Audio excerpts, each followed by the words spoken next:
सबसे पहले अपने गुरुदेव के चरणों में प्रणाम करती हूँ। माता गौरा के चरणों में प्रणाम करती हूँ। गणेश कार्तिक दोनों भैया के चरणों में प्रणाम करती हूँ। और जितना भी देवी देवताओं हैं उन लोगों को भी चरणों में प्रणाम करती हूँ। और सब गुरु भाई गुरु बहन के चरणों में प्रणाम करती हूँ। मेरा प्रणाम स्वीकार हो। और सबके लिए दया मांगती हूँ कि हे शिव, सब पर दया करिए प्रभु, सब पर कृपा करिए, सब पर दया करिए। तो दोस्तों, आज हम एक फिर से चर्चा लाए हैं। चर्चा बहुत अच्छा है, शुरुआत से अंत तक जरूर सुनिएगा। अगर मेरा वीडियो हमको नया है दोस्तों, पहले सब्सक्राइब कर लीजिएगा, फिर बेल आइकन घंटी को प्रेस कर दीजिएगा दोस्तों, ताकि जो भी वीडियो हम बनाएंगे और डालेंगे उसका नोटिफिकेशन सबसे पहले आपको पास पहुंचेगा। तो हम अपना कथा शुरू करने जा रहे हैं। कहता है दोस्तों कि दुनिया में कोई गरीब और कोई अमीर कैसे रहता है। किसी पर धन दुगुना चौगुना रहता है तो किसी के पास कुछ भी नहीं रहता है। ऐसा क्यों होता है? इसी के आधारित एक चर्चा है, शुरू से अंत तक जरूर सुनिएगा दोस्तों। एक दिन भगवान भोलेनाथ और पार्वती भ्रमण कर रहे थे। तो घूमते हैं तो देखते हैं माता पार्वती ज्यादा नोटिस करती है वो सब में, क्योंकि थोड़ा औरत जाती होती है कि तुरंत दया में पहुंच जाती है। कहीं कुछ देखती है तो उसका दया आने लगता है। तो माता पार्वती देख रही थी, कहीं पूरा रोवा पिटा हो रहा है, कहीं खूब हंसी हो रहा है, पार्टी साटी चल रही ऐसे करके। तो माता पार्वती कहती है अपने पति से कि हे प्रभु, ऐसा क्या है, ऐसा कैसे रहता है कि कोई इतना सुखी से, कोई इतना गरीबी से, ऐसे क्यों रहता है? इस सवाल के हमको जवाब दीजिए स्वामी। इस तरह के वो सवाल अपने पति से की और जवाब मांगी माता पार्वती। तो भगवान बोलते हैं माता पार्वती से कि पार्वती, तुम बहुत अच्छा सवाल की हो, तुम इस सवाल को अच्छा से सुनना। इसका एक छोटा सा कथा में ही छुपा हुआ है, तुम अच्छा से सुनना। एक घर में 3 भाई लिया था पैदा, एक किसान के घर में। और तीनों भाई में से छोटका जो था वो बहुत गरीब था, बहुत। और बड़का मंझला वो बहुत अमीर था। दोनों ही सब बहुत अमीर था, हर कुछ में भरा पूरा था। एक ही घर में 3 में लोग को कितना डिफरेंट था। पार्वती, ध्यान से सुनना। भगवान भोलेनाथ पार्वती से बोल रहे थे, कथा सुना रहे थे। ये सवाल तुमको कथा में ही मिल जाएगा। तो कहते हैं कि 2 भाई में इतना अमीर और एक भाई इतना गरीब क्यों हुआ था? तो एक दिन आया एक ब्राह्मण भिक्षा मांगने के लिए। सबसे पहले पहुंचा वो बड़का भाई के यहाँ, अमीर था, उसका पास पहुंचा और जाके भिक्षा मांगने लगा। ब्राह्मण जो महात्मा था भिक्षा मांगने लगा कि हमको कुछ भिक्षा दे दीजिए।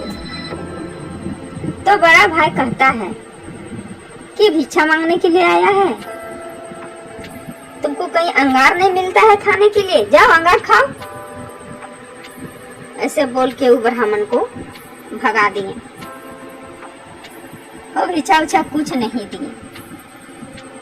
उसके बाद फिर जाता है मंझला के पास।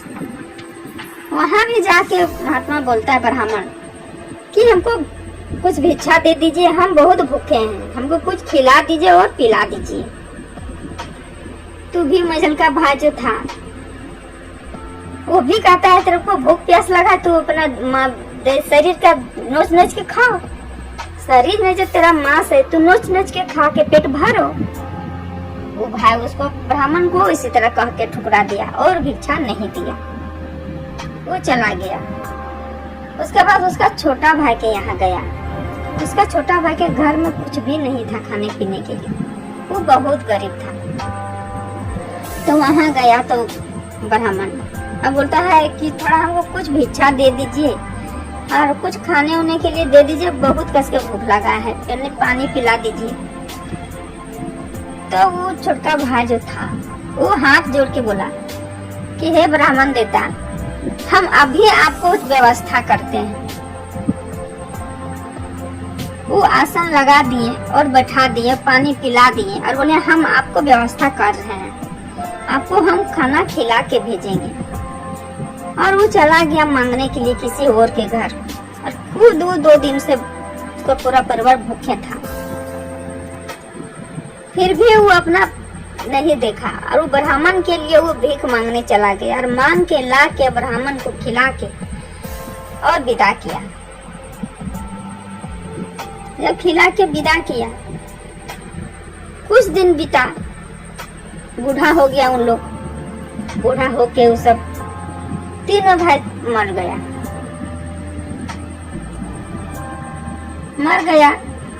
तो कुछ दिन के बाद, 20 साल के बाद, जब उन लोग मर गए, उसके बाद 20 साल के बाद का फिर से कहानी आ रहा है दोस्तों। जब 20 साल खत्म हुआ तो फिर से उसी तरह ब्राह्मण एक भगवान गुरुदेव से पूछते हैं कि हे गुरुदेव, ऐसा काहे है दुनिया में, कोई अमीर है कोई गरीब काहे है। तो गुरुदेव बोलते हैं कि इसका जवाब मेरे पास नहीं है। जाओ, नदी के किनारे एक महात्मा बैठा है, साधु, वो साधु से पूछना कि ऐसा क्या क्या है, वो बताएगा आपको।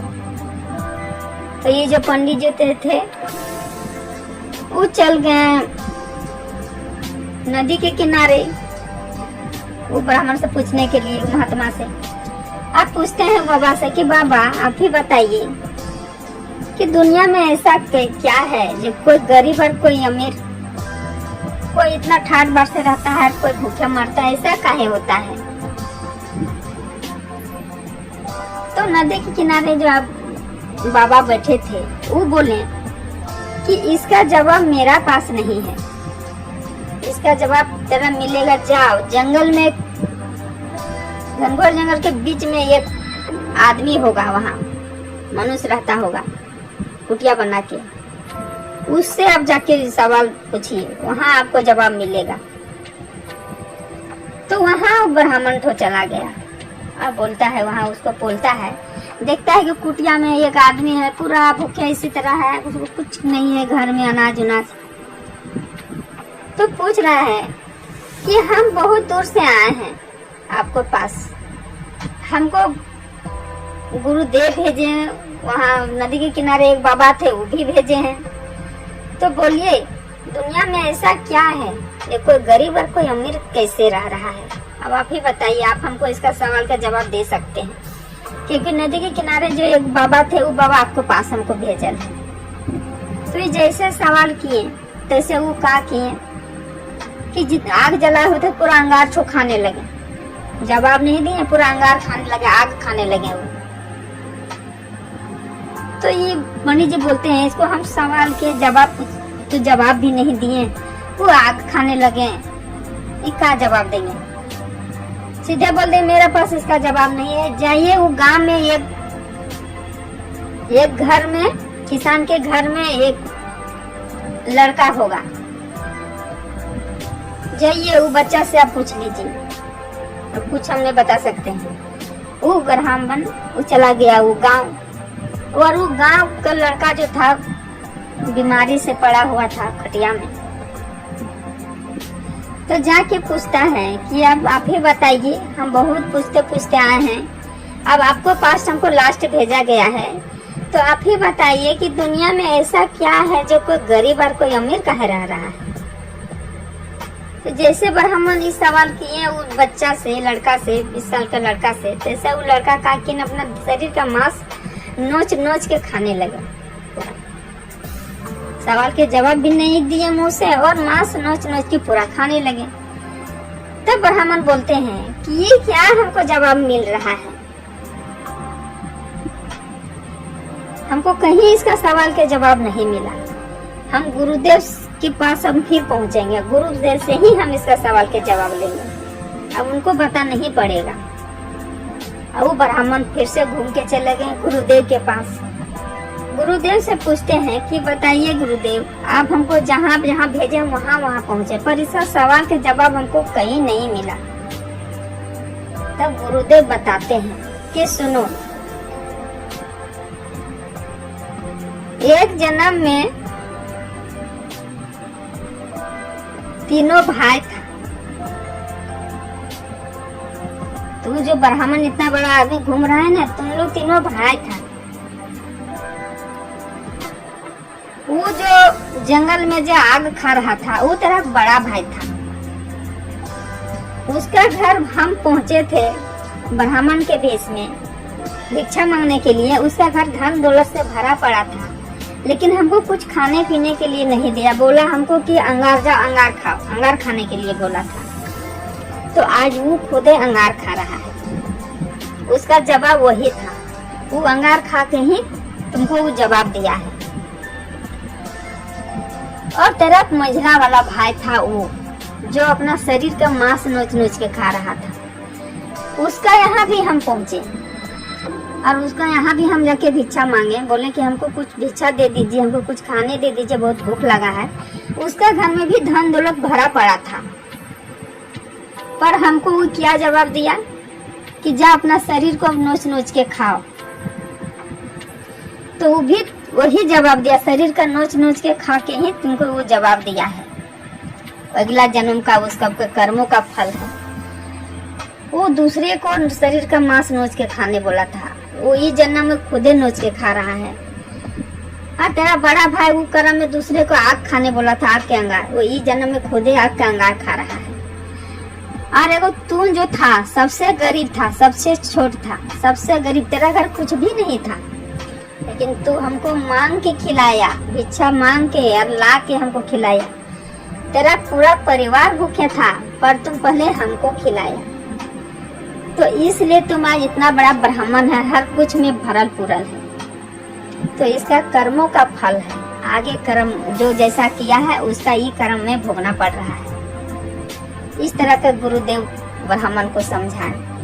फिर भगवान पार्वती से बोलते हैं कि पार्वती, अब तो तुम्हें कथा से ही सब समझ गई होगी कि दुनिया में गरीब और अमीर क्यों रहता है। तो दोस्तों, कोई भी अगर आपको दरवाजा में कोई भिक्षा मांगने के लिए आ जाएगा तो उसको भिक्षा दे के ही भेजिएगा। तो दोस्तों, यही कहते हैं भगवान गुरुदेव से कि हे प्रभु, हे गुरुदेव, किसी से भी जाने अनजाने से अगर गलती हो जाए तो माफ कर दीजिएगा गुरुदेव। सब पर दया करिएगा, सबको कृपा करिएगा प्रभु, सब पर दया करिएगा। मेरा कथा यही रहता है। सब मिलके बोलिए हर हर महादेव, माता पार्वती की जय।